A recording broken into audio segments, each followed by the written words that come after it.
Linda Willis is a shepherd of her sheep at Whitegates Farm. I was raised in England. My father farmed.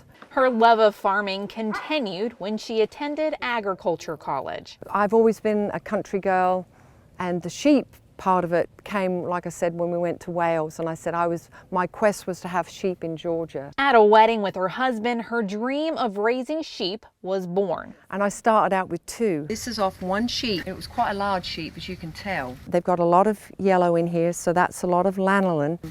And that's where it goes into all your creams that you use. She loves raising her sheep here in Georgia.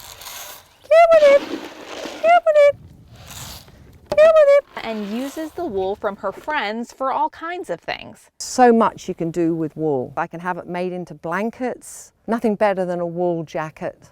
Did you know that the wool is different depending on the sheep that grows it? This is from one sheep, and so they've got a lot of yellow in here, so that's a lot of lanolin. And then if we were to look at this other fleece,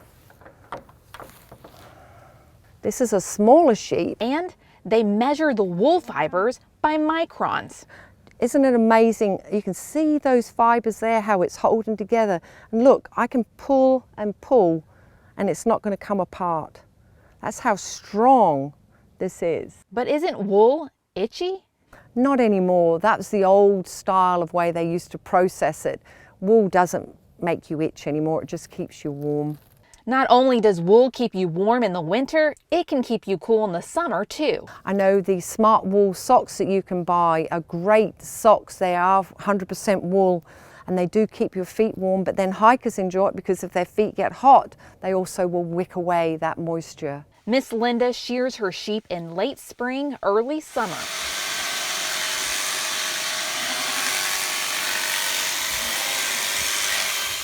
See how thick this is? Can you imagine if you're a sheep having to have this on your back all through the hot summer in Georgia? So that's why we choose to shear our sheep. I asked Miss Linda if it hurts the sheep when they take the wool off. To be honest, it's just like us when we go and get our hair cut. It doesn't hurt us, does it?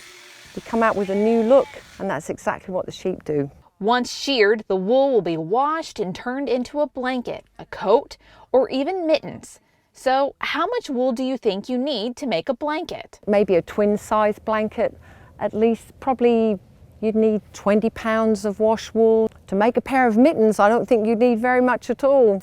Hello, sweet girl. And no farm would be complete without a canine companion like Lily. It's an Akbash, and that's spelled A-K-B-A-S-H.